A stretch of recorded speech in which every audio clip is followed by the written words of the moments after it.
Welcome back to FinTech in 2021. Coming to you live from sunny and tropical Vilnius in Lithuania. My name is Louis Zezeran, and it's been a pleasure to be your host and moderator over day one. We've also got day two coming tomorrow. Now, we have our final panel of day one up right now, and it's NFTs and what is next for decentralized finance. So we know that we have these emerging technologies. There's blockchain, non-fungible assets, decentralized finance, and it's all kind of coming together into this thing called the crypto economy. But we've still got a few stumbling blocks along the way. We're looking at things like user interfaces, the whole user story, because the adoption of these technologies probably won't be something linear. It's going to come in growths and spurts, and of course, there's going to be some growing pains along the way. So our moderator for the final panel of today, his name is Evaldas Bruže, and he is co-founder and deputy director of the Lithuanian Cybercrime Center for Excellence for Training, Research, and Education. And he's also the VP of the Crypto Economy Organization. Evaldas, how are you today? Super. Good. Looking forward for this panel. Nice. Yeah, you're looking forward to it? Nice. It's all good. It's going to happen. Yep. And I hope we will have very interesting discussions. Let's dive in. All right, let's do it. Let's start the panel.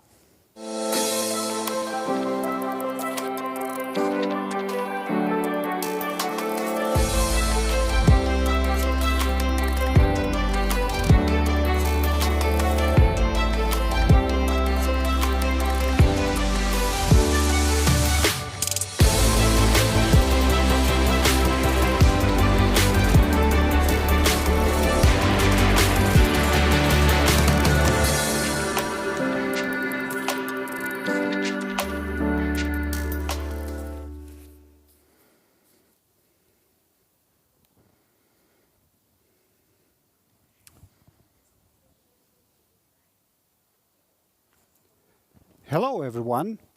Welcome to our wonderful panel today, and we will be diving in NFTs and DeFi. And let me introduce our panelists who are joining me today on this panel. Let's start from Dmitris, who is CTO of Blockbank, the future of the banking, and board member of Crypto Economy Organization. He has a long experience in emerging technologies and blockchain back to 2015, and currently are working on many initiatives with DeFi, blockchain, and NFTs. Absolutely. Yep. The next to us is Andrius, who is CEO at SuperHow, private research and innovation lab focusing on dark technologies and blockchain itself.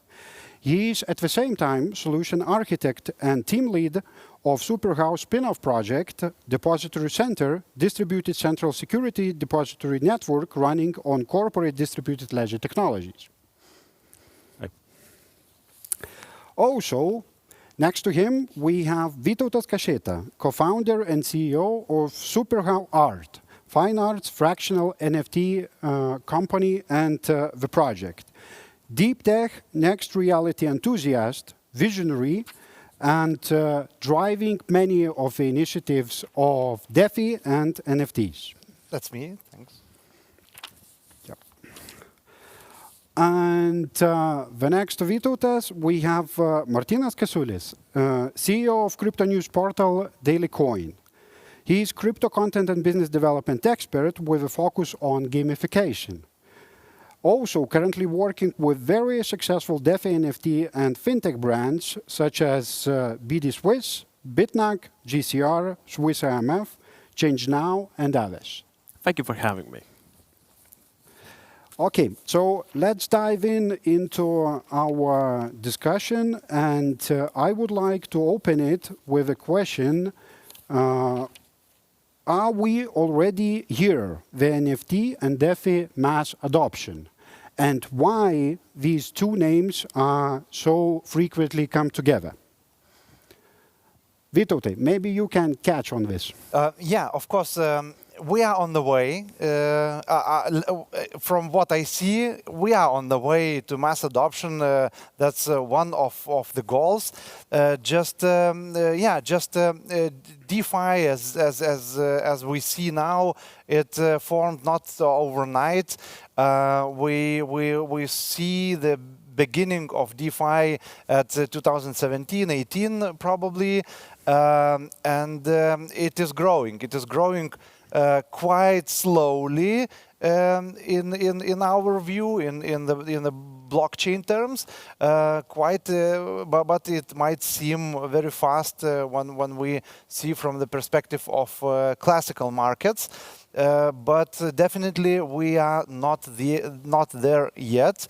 And we need to find tools, right interfaces to mass adoption. Okay. Good. Very often for NFTs, especially for success formula, it is said that it's a combination of three: assets, blockchain, and marketing. Why would it be so important to have a marketing component in here? Well, quite frankly, do we have anything else? The technology is emerging. Many NFT projects, many GameFi projects project into the future. So quite frankly, what else can you sell? Can you sell the tech? Not really. Can you talk about it and can you paint a pretty picture? Pun intended, definitely. Unfortunately, right now, the NFT market as a whole is tremendously exciting if you project it out. But if you really go to the nitty-gritty, there's less tech that you would expect. There's a lot of hype, but as we cover it day in and day out on our news portal, unfortunately, right now you have to go gem hunting to find the real deal projects and not just hype projects, which then do some rug pulls, which is fun to cover, but not fun to be a part of. Okay. One provocative question. We have saw a lot of successful global projects. Is it also possible to go local or regional? Depends. You can go global. You first must have a community, right? So you can start here. But essentially, your product right now, as we've seen, what is the formula for a successful project? It is for it to have a clear identity. Right now, there are too many ideas. Where's the damn implementation? So if they have an idea and they have a real plan how to implement it, they actually do the work, then you can do it locally. You can do it here in Lithuania. It's actually a great place to do it. And I would advise anyone to do it. Not shilling Lithuania, but... Okay. But now the question is, what do you mean by success? What do you mean by the actual lack or success of a project? Because in Lithuania, we had a couple of art NFT projects already. And they were sold and offered to the retail market very successfully. So people participated, people acquired NFT art, and all the money were distributed to the support of people who feel the bullishness or something like that. Yeah. So bull market. Yeah. So the thing is that it's happening, and Lithuania is I think it is doing great. But as Martinas mentioned, you need to have a community, and in such a small country to have a very big community is just hard because we are a small country. Yeah, but I would agree because we need to define what is the success. Because as you say, we have seen a lot of good projects that declare success when they raise funds, which is not. Absolutely, yes. Yeah, and if to take in consideration that success is innovation itself. So I think to mention one of the regional success is the Bank of Lithuania's digital collector coin. Absolutely, yes. Which was first in the world, basically collector's coin issued on a blockchain, fully supported by the central bank, issued on a private blockchain with capability to transfer it to the fully public and decentralized network. So I think as overall as innovation, it is a great success that shows that there is a capability behind of the region that is basically emerging in that technology. And looking from the market, I think it was a local because it was basically designed and basically it was the commemorative coin of Lithuania's independence, which only locals understand the value of that. So the answer is yes, Lithuania is kind of successful in NFTs. And you can do regional. Yep. Yep. Oh, happy to hear that. I think the part of the success, what you have mentioned for LB Coin, was also possibility to be accessible for ordinary users, which is user interface or user experience. We often see that blockchain and deep techs and innovative technologies, they are very technical community oriented. You are working a lot with user experience and user interface. What are key ingredients or what are key components to be added on top of blockchain? So I would say that currently we are facing the major obstacle before the mass adoption. And this obstacle is the barrier of acceptance because of the interfaces. A lot of solutions, financial services such as Revolut, Robinhood in the US, Coinbase, and other applications are bringing all the blockchain assets one step closer to the market. Because what we declare that you don't need to understand about the technology, you can simply acquire a crypto asset by, pressing a button and paying the same way you're paying for Netflix subscription or something like that. So this already happens regarding the cryptocurrencies. DeFi projects, all the enormous yields, all the enormous farming, staking, and other products are still kind of in the, let's say, shadow, because there is, you need to make at least 3 or 4 steps before you can get there. So you need to acquire the native token, you need to transfer it to your wallet, you need to go to the blockchain, you need to find the project, you need to verify that project is real and legitimate. So there are a lot of things, and people are afraid of that. Though we notice the much higher traction from the retail users already. So that's what currently Blockbank company is trying to solve. We want to bring these DeFi products one step closer, the same as Revolut or Coinbase did around the world. So we're just bringing the DeFi in a very convenient interface and showing people that you can get more benefits and more yields in crypto space than you can get in the, let's say, common banking systems or common products. But it doesn't. It doesn't correlate with NFTs. NFTs, as we understand that, as let's say digital art based on the blockchain, somehow made it a very straightforward to the publicity. And there are a lot of projects, a lot of markets, such as OpenSea, Rarible, and other projects, which are very convenient to use. You come there, you just register as a simple user with your email and password. Then they create you a wallet in the backend, so you just, it's easy to accept, and you start using it. Of course, there are some. Still, there are some steps you need to do. You need to acquire cryptocurrency and stuff like that, but it's already visual. So what they did, what NFT does for the whole blockchain industry, it created something people can see and almost touch or maybe hear. So it's something you understand that it is an asset. It's not something you don't see, just numbers. It's more than numbers. And all the NFT art sold by Forbes, not Forbes, but the global real world. Sotheby's, thank you. Yes. They brought these NFT things even closer, and they said, look, you don't need to have anything, just here you go, buy it for the real money. So I assume that NFT is very good for the retail. Interfaces are not in the place yet, but it's very, very close. It's like 2 steps away and we'll be there. But for now, there is still some lag. So we need to fill that gap, and from that moment, probably the adoption will start. I would challenge that, unfortunately. Oh, yes, please. Every day, unfortunately, we encounter projects trying to come onto our website for promotion, of course. And what is our number one question? What is your USP? What is your story?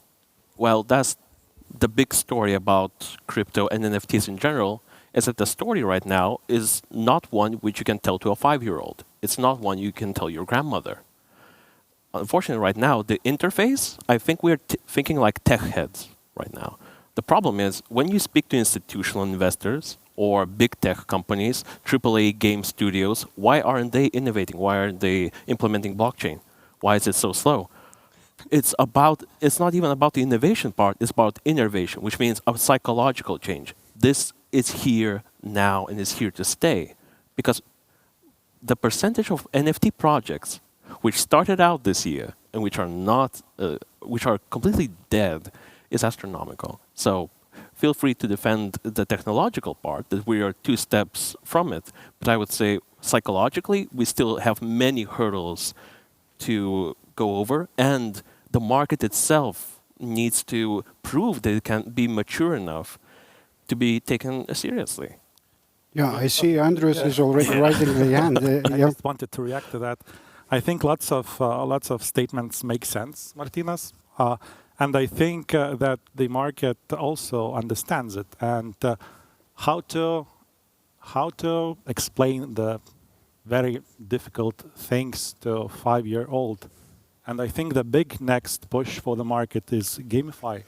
So basically, making this interface as a game, basically allowing you to farm, to stake, to yield farm, and everything. Basically, the feeling itself, it's like playing, but by playing, you are earning, and you are interacting with the real assets and real DeFi products, basically. And that might change the game entirely. Of course, NFTs are not like directly playing in that part, but it can also be something that is useful as badges, as some unique items that could allow you to interact or immerse more into that. And let's see how it goes.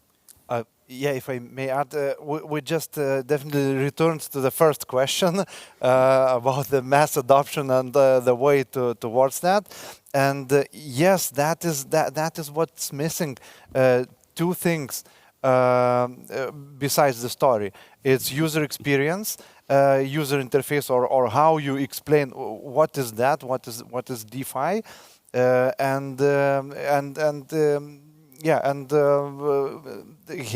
what helps to achieve this is gamification on one hand.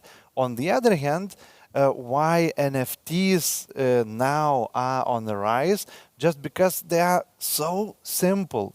It's just the general term, as everybody understands NFTs, is just a random picture, usually just digitally created or computer generated, which has digital certificate on the blockchain, and it's very simply understandable what it is.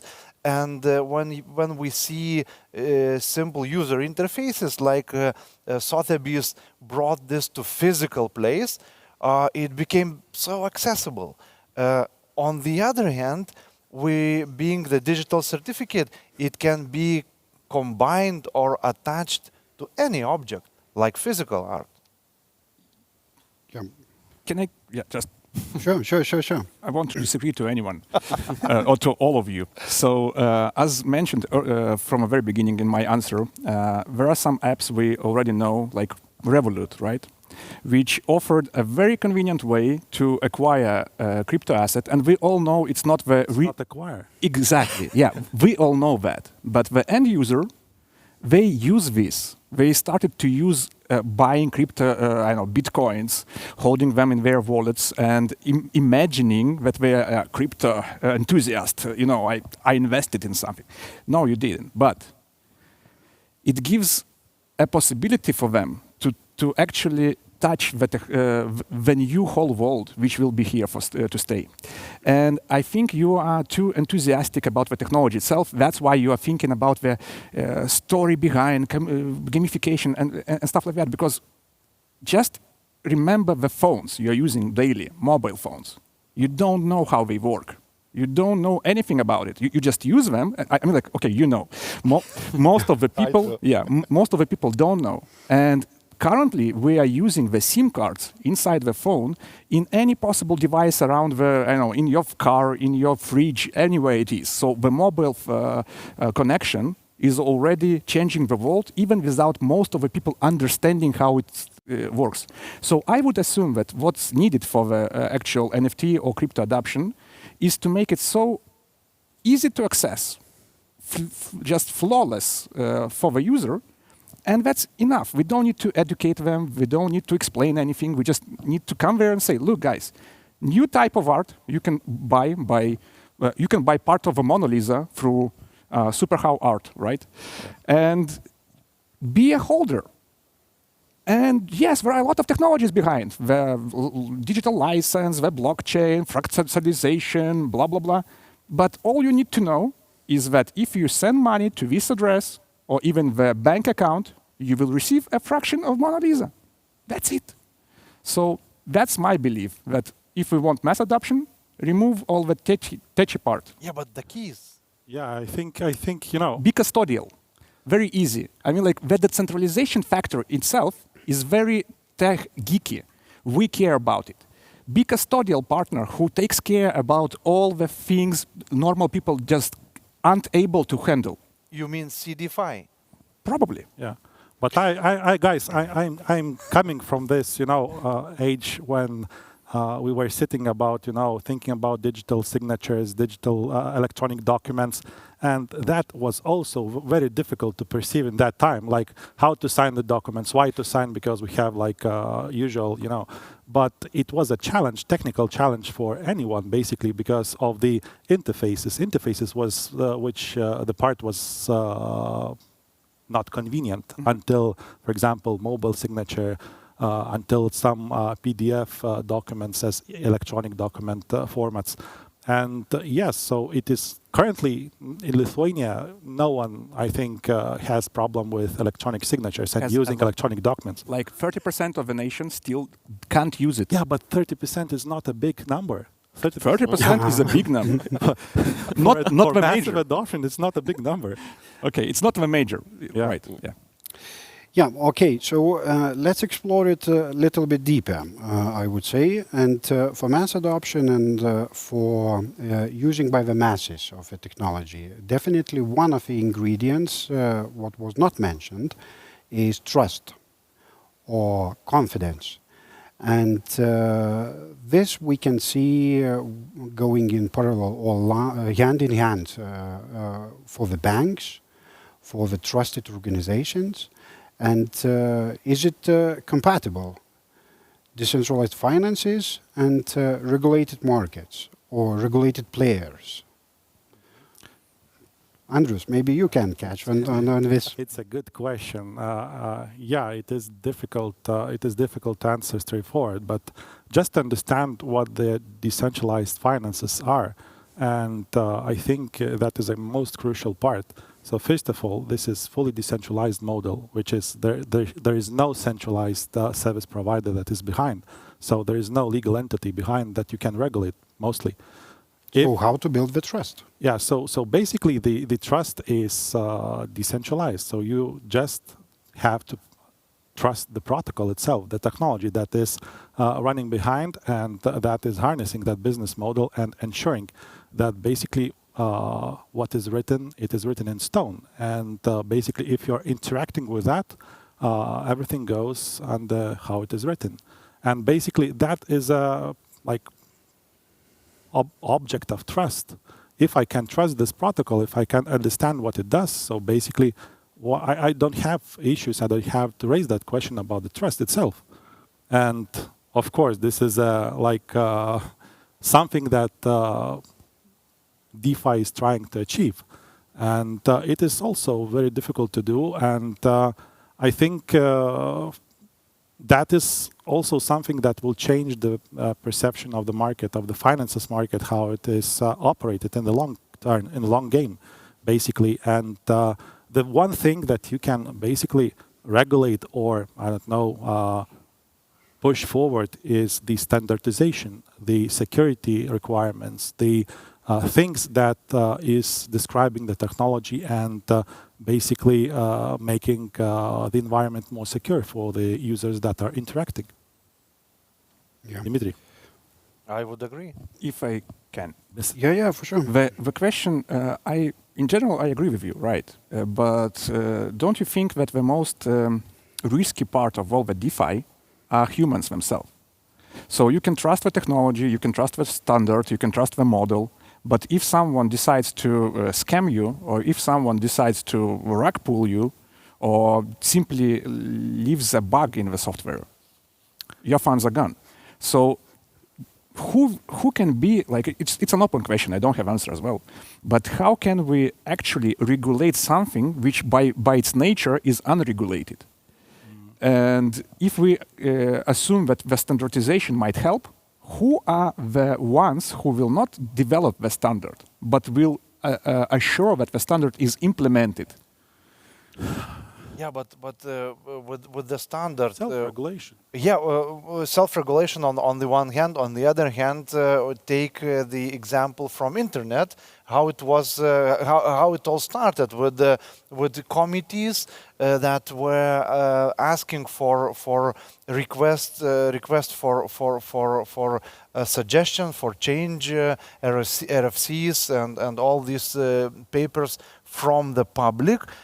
To be standardized, and later on you can just ask the market to standardize. As being as a regulator, you can try to I don't know, somehow issue the legal documents, legal papers that if somebody does this peer-to-peer finance services or something, it has to comply with some standards. It has to be audited or. But if it is decentralized, if there are no legal entity behind. Yeah. So who will be all these questions addressed to? I mean, like, who should we ask about it? But someone is writing those protocols. Someone is writing those DeFi products. So basically, if you I don't know, if you want to play in this market, you should comply with the games, with the game rules that are basically viable in that market. Yeah, just there is no this actionable authority that can come after you with some action letter or something. You know, I also believe that the market itself, as an organic entity, is developing some, let's say, counter-actions to all that things happening. As an example, a Lithuanian project called Lossless, right? Yeah. Developing a standard of smart contracts and a way how to audit them. Cool, very nice. So they saw that there are a lot of possible rug pulls and scams, and they offered market to use their standard to be safe and secure. There are more and more insurance companies, DeFi insurance companies, which offer their services for the DeFi users.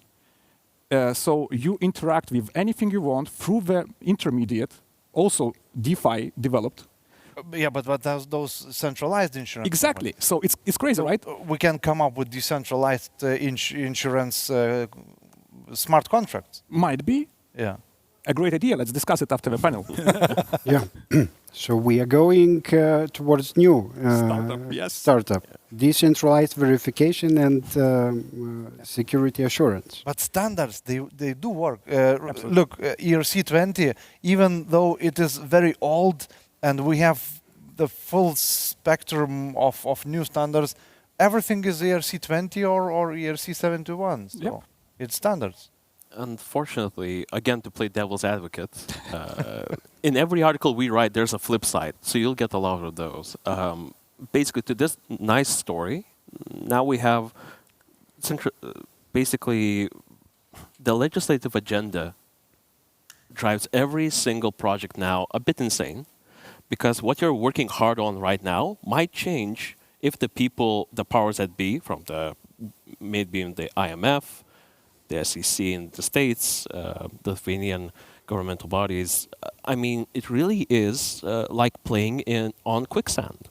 Right now, you have no idea, a year from now, how will we talk about, the good old days when DeFi existed, or there is no question that DeFi is evolving. But the question really is, will governments and institutions will allow the market to sort itself out, will believe in the market power, or will, unfortunately, we will have a black swan event where it will be thrust upon us and then we'll have to reinvent what it is to be in DeFi. Yeah, but with DeFi, I think it's a little bit the other thing. So in DeFi, it is very difficult to like to go against something because, for example, in Lithuania, the government decided to ban some of the websites, but it is the internet itself is decentralized.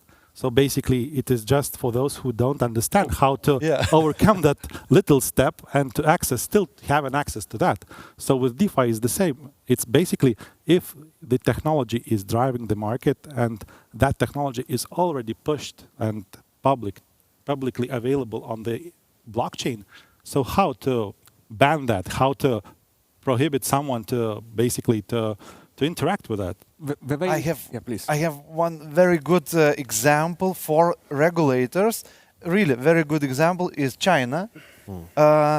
Everybody was talking that Bitcoin is centralized, that is bad things are happening, that might ruin the Bitcoin itself. So China decided to ban Bitcoin, all crypto activities, included Bitcoin mining. And what we now see, Bitcoin became really decentralized. All the activities just ported within a month to other continents, and we basically we cleaned the network itself. So it's quite positive. Oh yeah, so thank you, China. And Yeah. it was a bad day for our portfolios, but yeah, a good day for Mass clarity adoption. and mass adoption. There is another side of this coin, and coming from security and crime field, what about kids? Or what about vulnerable groups? Because gamification merges these two markets, and the major user of games industry are teenagers, kids, and young adults. So, do we need to protect them or let it go? You know, That's very unusual question. That's something what parents should do. I think it is education. Like 50 years or 100 years ago was just don't take a sweet from some random guy in the street. The same is with internet. You should teach the kids how to be secure on the internet and that there are dangers over there. So it all starts with education and basically like teaching how to understand what is good and what is bad. But still, the question is really valid and very good. The different point, because actually, yes, we are assembling or creating games, financial games for adults, where you can go this agriculture simulator, plant Solana tokens, and sunflowers will grow and give you the farming thing, give you the revenue. So it's nice for adults, but of course might be interesting for teenagers as well. So might be that teenagers will be earning much more than parents using this play-to-earn model, which is, I don't know, it's basically it's good, but might be dark side why? of that. I mean, like, I don't know. if kids can earn money while playing the games, let it be. I mean, like, Actually, they can also lose the money and hell of the money. let's be honest. How much money do they have? I mean, like, They have their parents' money. Yeah, that's the problem. And that's the case of education. You should educate. First of all, you shouldn't give money to the kids like in the open access, right? Wouldn't agree with that. I mean, like, Yeah, you need to give. in open access. In just giving the card and saying, look, this is my card with all our fundings. You need use to it as educate. exactly. So it's not about the gaming, not about NFTs or DeFi projects. I believe that all the vulnerable parts of the society will lose their money one way or another. And there are a lot of scammers calling you by the phone and asking your credit cards, right? And people do follow that. So it's not the problem of a DeFi or NFT. It's a problem in general of financial education and security of information. So it's not something special. Usually, talking about money, money leaves weak hands and goes into strong hands. Yes, and then vulnerable groups are weak hands. That's we know. Might be. Also, there are some recent studies that daily tradings, especially on crypto markets, they are psychologically very similar to the gambling. And the question is on this addiction, and some people are getting to be addicted, and we saw, let's say, not so popular reports, not about the success on investment or playing in this market, but also on losing a lot. How do you think? Is some missing component now in DeFi and NFT, what is rising in related ones? I think it's not a bug, it's a feature. I mean, any great technology... Losing the money, yeah? Yeah. I mean, just like Netflix, you can spend, not sponsored, you can spend over your whole day watching Netflix. It's addicting. Or you can watch only the amount of time which is responsible. I mean, the technology itself is agnostic. It's how you use it. But there is something to be said that current interfaces and current gamification systems are made in the same vein as they are on casino games, poker games, etc. Well, it is true because they activate those same reward systems which are ingrained into us. It's basically behavioral economics. So, of course, people will try to maximize their gains. And I think this is just the technology doing what it's supposed to do, and we should not demonize it. We should celebrate the fact that it's actually engaging humans at what humans actually want to do at the emotional level.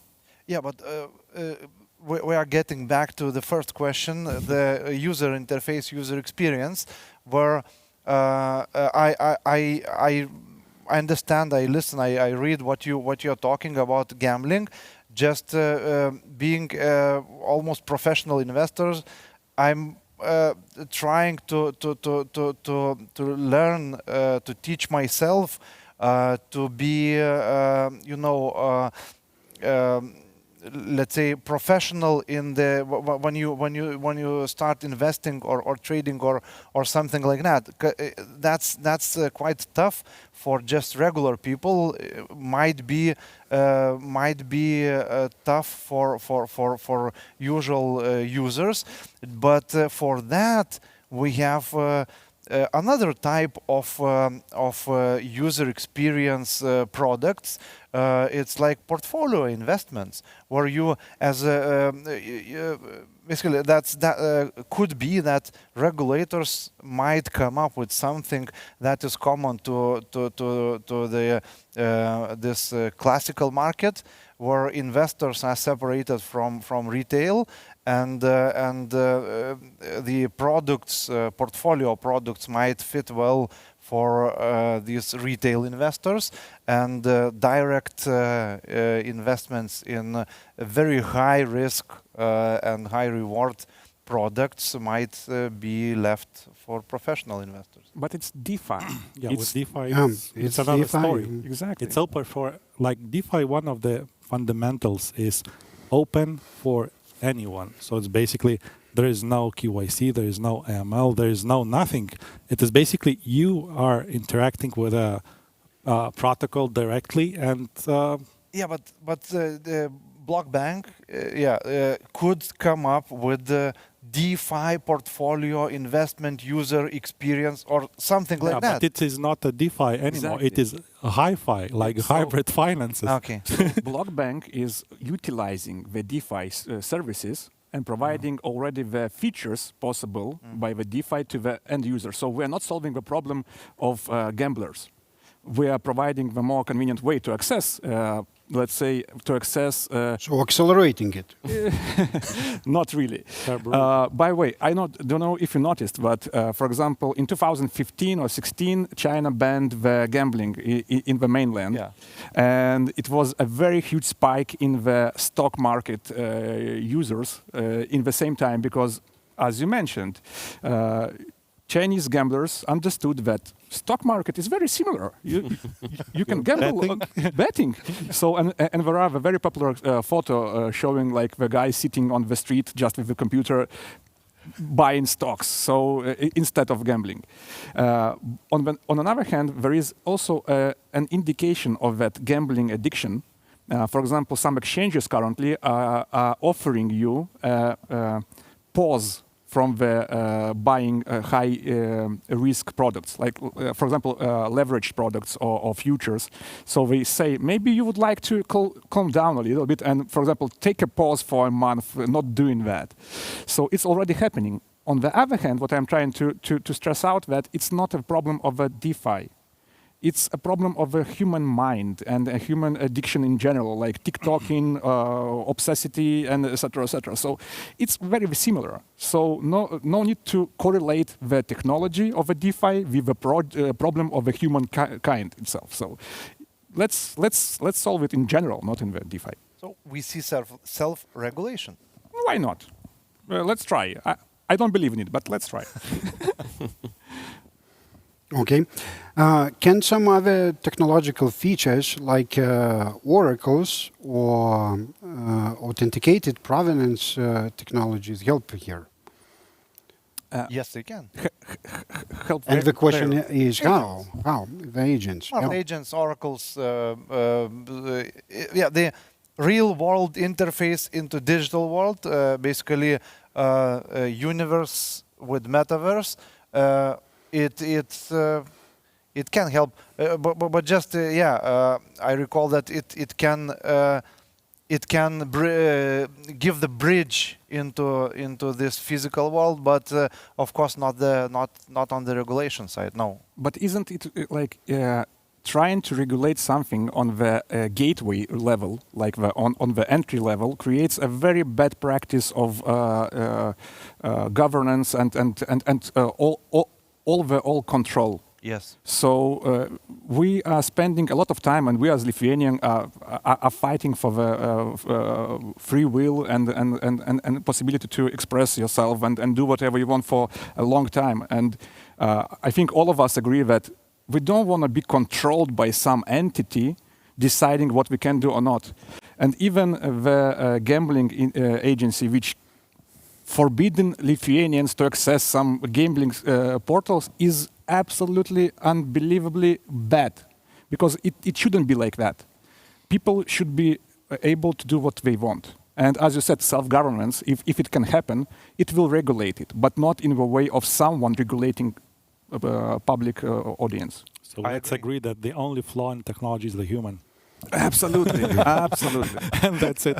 Yes. And the only user. We need to solve the problem of the human, and that's the ultimate solution. Humans are doing that very well, right? Climate change and stuff like that. So we're moving forwards of solving the human problem. Let's build robots. Yeah. The flip side to that as well is, well, sometimes we have to do common good, right? So the civil rights movement was, so in the U.S. history, slavery was a thing for thousands of years, and well, it didn't hurt the majority of people, right? But how can you say that? Sorry, but how can you say it? The majority of people were No. slaves, Yeah. and they have been hurt a lot. Yeah, no. So what I mean is, for the majority of history, slaves existed, and then there was an agreement that basically this is not in the human spirit to basically have this action of life exist anymore. Same with how it was with the black movements. Where I'm getting at is we had many intersections in history where we intervened. There was actual intervention into basically to eliminate human misery. And sometimes you have to intervene in technological innovation, such as nuclear weapons. Or AI. Right now there's a gigantic debate on whether AI should be actually regulated, and how to do so, and what is actual regulation upon AI. So the question is fintech, will it be seen, or DeFi, will it be seen as a financial weapon? So it really is a way to view DeFi or decentralized finance as basically, can it be a double-edged sword? Can it also enable but also hurt? So what I'm getting at is, long story short, humans are at fault. Yes, but these tools are so powerful that we should look at them in a very respectful eye and actually have these kinds of discussions in many, many more events, and educate the powers that be that it's actually so powerful, in fact, that you should take notice right now or even a few years ago.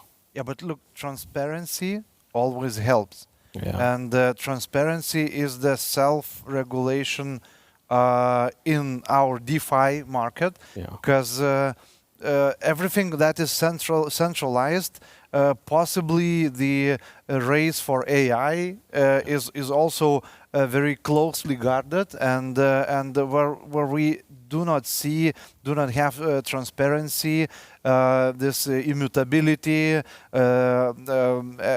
all things that the blockchain can give, we fail. So let's adopt this into finances.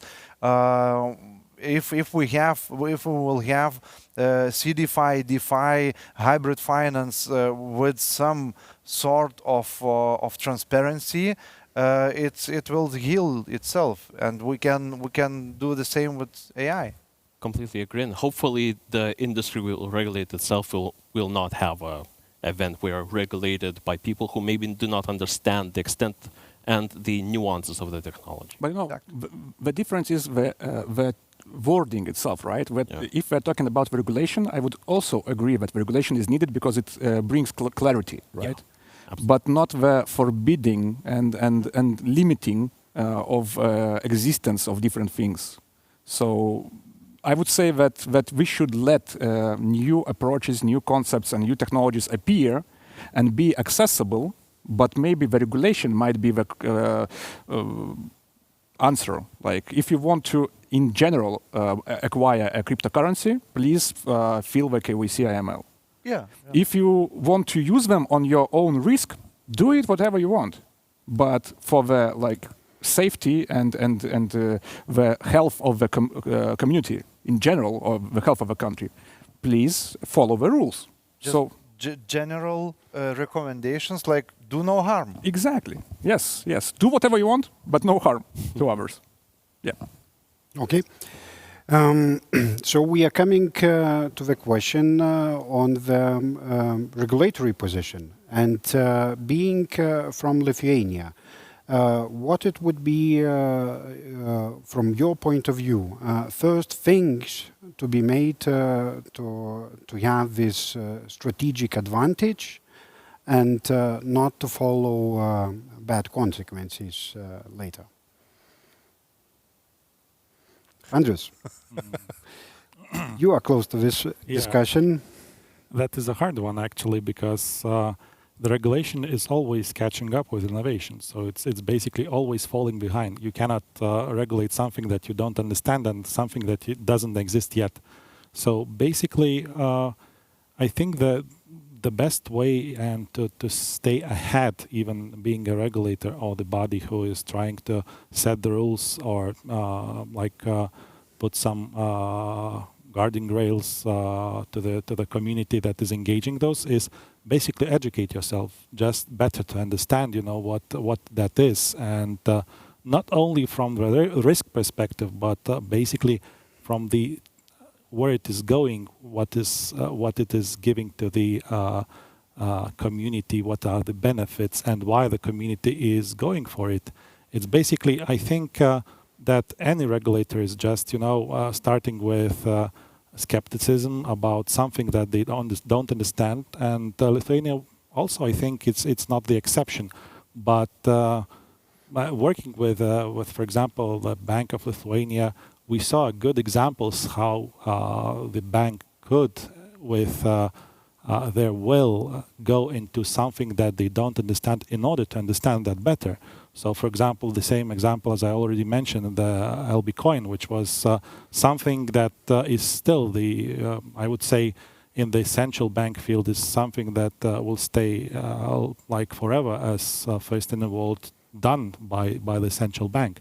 And it was ahead with NFTs as collectibles, as well as central bank digital currencies, which when the bank started that concept, it was just, they like... It was 2018. Yeah. And it was early days. And this concept of central bank digital currencies, it just was emerging at that time. And I think that the most powerful thing is just staying ahead, being innovative, proactive, and that what will support this country staying ahead of the market in that field.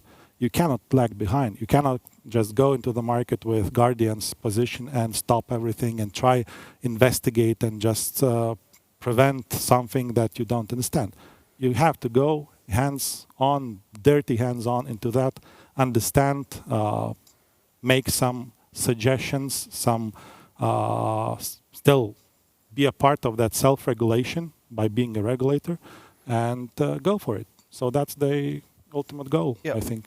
Almost all technological currents or technological innovations, markets, they do have one or another association or some industry body that always are eager to work with regulations. Like we do have crypto economy organization that is basically trying to explain, trying to help, but on the other hand, the regulator or other action bodies or other government institutions, they need to be innovative. They want to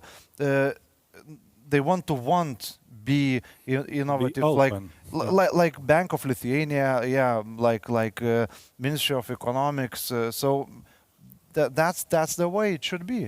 Unfortunately, so what is the metaverse we are selling to the Bank of Lithuania? That would be my question, because what do they see as the progression? Who is creating that pie in the sky for them?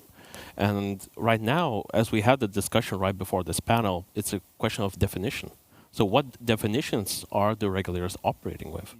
It will be a crucial time in the upcoming years as to what kind of definitions they are operating with. And I'm not too sure, gentlemen, but I don't feel comfortable with the current ones we have now. I think what the promise is basically less intermediation, less complex system that you can rely on. So basically what blockchain is and what the crypto economy is promising is basically simplifying things, not at the technical level, but at the user at the end of the game, what users are using. So basically, currently, in order to do a transaction, there are lots of intermediaries that are regulated, has a licenses, has a procedures, and that is a quite a big organism that you have to have in order to do that transaction. And the blockchain, for example, is a technology that protocol is doing that for the people. And in perspective with big regulated market, it is innovation, because by doing right, you can save a lot on the infrastructure, on the regulation, on the, for example, monitoring on that of that regulation, how everybody behaves on that, and everything. So it is a better future, better digital economy. Okay, very nicely said. However, on another side, we have some strategies in our societies, and they have some aspects: security, autonomy, some promise for the future. And here we are coming with two perspectives. One is that is region-related, country-related, borders-related, and with the government and with the order what we used to have. And DeFi, which is by the name, is global, decentralized, without the limits. From another angle, what DeFi community can make, what kind of a move to meet the expectations of current governments and societies, and some borders still to be kept? I would say nothing because DeFi is again, and that's how it's done. I mean, isn't it a Anarchy. perception? Just, Yeah, but I think with with DeFi there is another thing which is transparency. So that is the like Martina said, double-edged blade. Basically, you can misbehave on the blockchain, but it will be seen. So it isn't. or not. I mean, like it all depends on your skills. If you're skilled enough, it's okay. That would contradict with that because you cannot. There are means even to see what's happening in the mixers and the privacy networks and everything.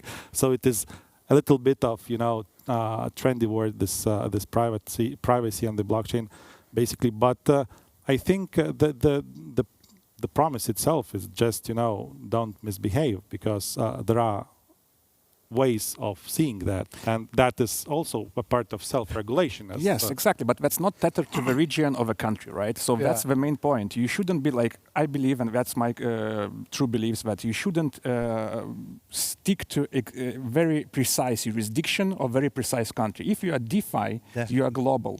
So be a good actor. Yeah, but I would go with any digital, because it is global. Fintechs are global. Exactly. It is not something that is basically designed to serve some particular region or country. Look, being a D-generation guys, we believe in technology and self-regulation, decentralized autonomy, DAO, all this stuff. So fintechs are not always only decentralized finance. Sure. Some of them are very, very much centralized. I would agree with Dima, of course, on DGen thing.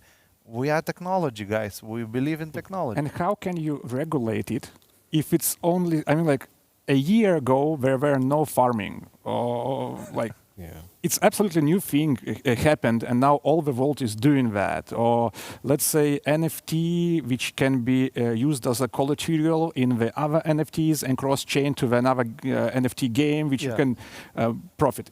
It's happening now. I mean, like nobody could think of that a few months ago, and now it's already here. So working on regulations for these cases would be already useless in half a year. So it's you should probably like as a country, and I'm assuming that you should probably give a risky sandbox way. So if you are a DeFi, if you are a crypto project, if you're something like that, come here, do what you do. We will watch. We will watch. And based on this experience, they could evolve together with the projects, together with the market, and learn how to handle that. Because currently, even the DeFi itself don't know how to handle that. So it's like regulatory sandbox. We need to reopen it. Absolutely, yes. Regulator, technology sandbox as one. It's like you cannot separate that. RegTech sandbox for blockchain and DGen products. Or we can do the same we do now. Simply inventing new things, offering it to the market, and self-regulatory, see who survives, who's not, and that's it. Like Wild West. Oh yeah, wild. How many? Love it. It seems. Or maybe we can go like currently all humanity is facing climate change and challenges. Is it possible for today, or do you see adequate dialogue between different countries and different continents, or is it still missing? And what can help the communities to come up with a global strategy? Unfortunately, it's human nature again. So we are kind of coming down. This panel is just saying, endpoint, humans are flawed. But eliminate them. That we don't have AI, human is flawed. Human is flawed, yes. But seriously though, historically this has been the case that we went from having empires, now countries, now we have rules, how we interact with each other. And now those rules and borders are kind of dissipating, and some of them are still relics. They are still there with us. So, of course, we have our constitution. It's a set of rules which we agreed upon. And now we are faced with this new technology, which is basically, in the very beginning, it was kind of a, yeah, you have your own rules. Bitcoin is kind of a, yeah, we'll do our own thing. We're bit degens, we're anarchists. And now this is an interesting intersection. Now DeFi kind of wears not, Crocs, shorts, and a T-shirt, but they're kind of wearing suits. They're getting ready to enter the big boy stage, and it's very interesting to see how the market is reacting to this phenomenon. And unfortunately, I don't think that it should be regulated at all at this moment. The sandbox approach is the correct one. Will it be damaging to the rest of the economy, for example, as Janet Yellen constantly yells about? I would not agree with her. I would say that people have more self-restraint and more intelligence that she gives, credit for. And Bitcoin is green and will be CO2 neutral within like 2-3 years. So it's not a Yeah. Let's say something good about it. I mean, like we've been saying only bad things about the human beings and stuff like that. Yeah, but they invented that, so it is good. Yeah. It's So great. they are innovating and, humans trying are- to solve the problem. humans are good by nature, they are harmless Well, creatures. It's a philosophical question. yeah, this is even from a sociological perspective, we even have a problem with Gen Z, how they view the world. For them, the world is digital. For them, it's completely natural to be in another country, but they couldn't really care less because all their friends' interactions are on the internet. However, for boomers, it's a bit harder. So we have a generational battle, we have institutional battle, and now we have, perception battle. So it's interesting time to be alive. But we are degen, so it's Decentralized generation. Yeah. Yeah. Global decentralized generation. meta-humans. Yeah. Okay. It was really, really nice discussions. Couple of words. Any of you, what you would promise for DeFi NFT, or what you can say as a motto for next year? Well, I can say it will be an interesting show to follow. It's definitely, you don't need television when you can watch what's happening in the crypto market. And GameFi is the one to watch now. NFTs, as we currently understand them, are interesting technology, but now all eyes on GameFi.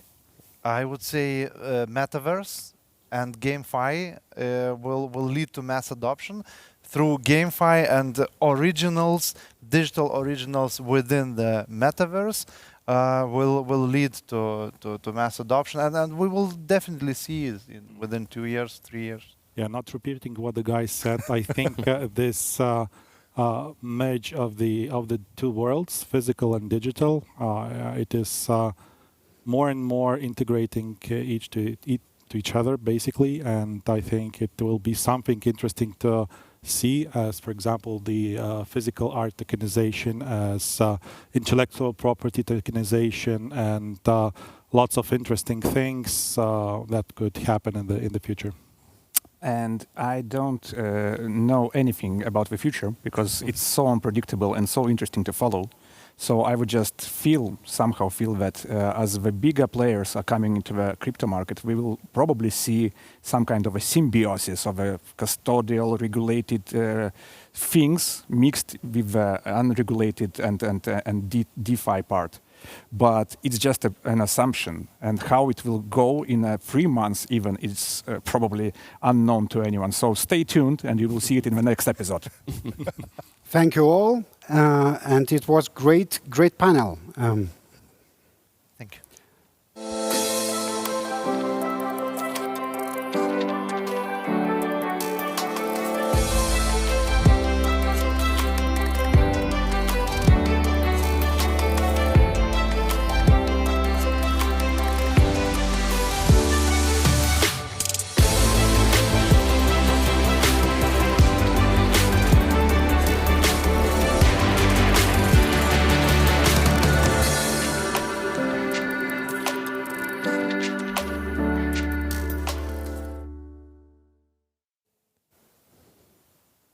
Ewald, thank you very much for moderating that session. It was a very interesting, free-flowing conversation. One of the best ones I think we've heard.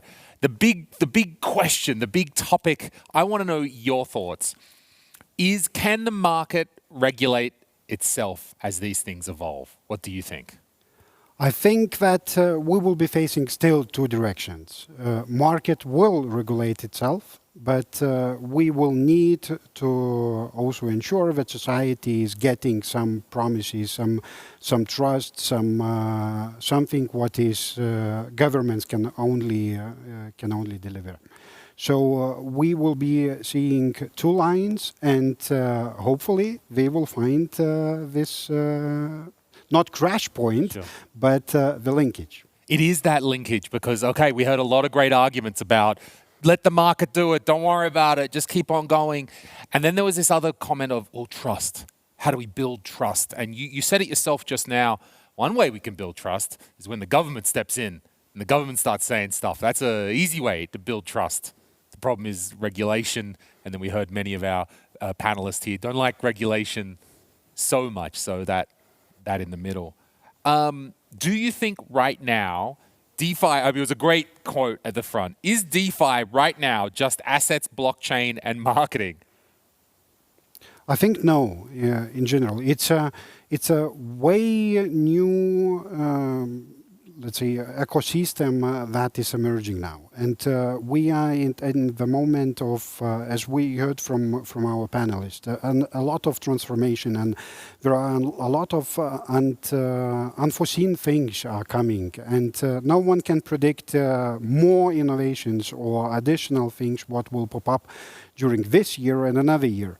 So let's be open, but at the same time, let's be more confident in the innovation, and let's give a space for it to evolve. This is how I see we need to go.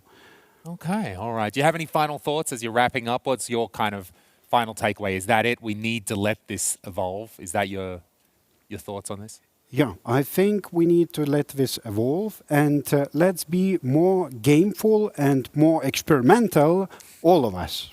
I like it. Very good thoughts. Ewald, thank you very much. In just a moment, we're going to do a day one summary. Stick around.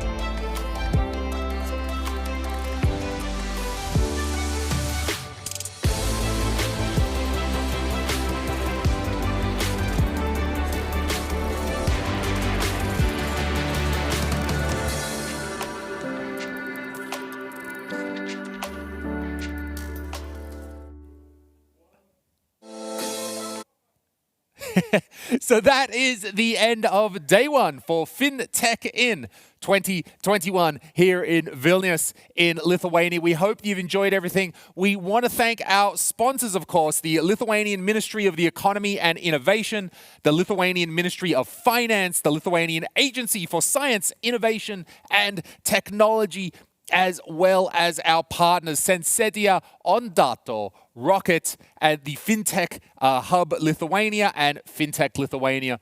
Thank you very much for your support. We couldn't do it without you. We had a lot of very interesting panels today, really relevant stuff, very up to the moment. It seems to be a common thread throughout every panel today that this stuff is just evolving so fast. We heard it right here in this panel right now. What happens today, we cannot, can we make a regulation for something that's going to change in 3 months or 6 months' time?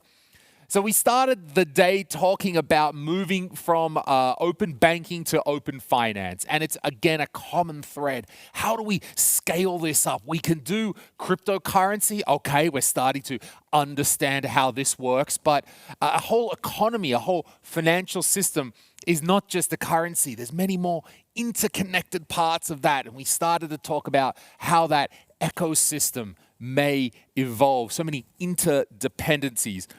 We took a look at green tech, how that crosses over with fintech. Should it be? Should there be a connection between does there have to be?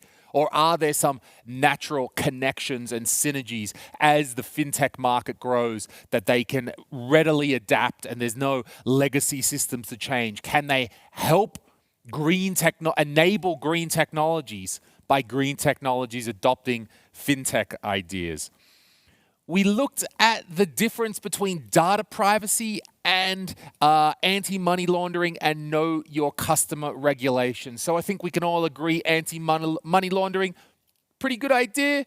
Knowing your customer, making sure that bad guys are not using the funds, excellent stuff. But how do we balance that off with our rights for data privacy to make sure that we still can do our things without the whole world knowing, without having to tell all of our secrets? So this is always going to be a balance, always going to be a little bit of a dance, and we took some time to discuss that. Afterwards, we talked about one of the potential untapped audiences. 120 million they keep talking about, grey power, older people in our society. Are we accessing them with all of these cool, hip, new technologies? Even in our last panel, again, we talked about the young kids. Well, they're all digital. And then, how are the boomers? I don't even know what a boomer in Lithuania is. How does that work? But you get the idea. But what about the generation above that? Apparently there's money, and apparently they don't understand what's going on. How can we open up these financial technologies to them? We looked a little bit of neo-banking, and it's a very common theme throughout, and it will be tomorrow as well, also today, which is we've got these neo-banks, we've got these fintechs, and then fintechs become popular, and then they grow. And then what happens? Well, they're big. And you know what happens when you're big? You move slow, and you don't innovate, and you do all the things that you didn't like. It's basically like a teenager growing up and then becoming an adult and realizing there's a real world out there. So how can these neobanks and fintech startups keep remaining agile as they grow and, as I was talking about with Evalds, as they continue to get the eye of the regulator?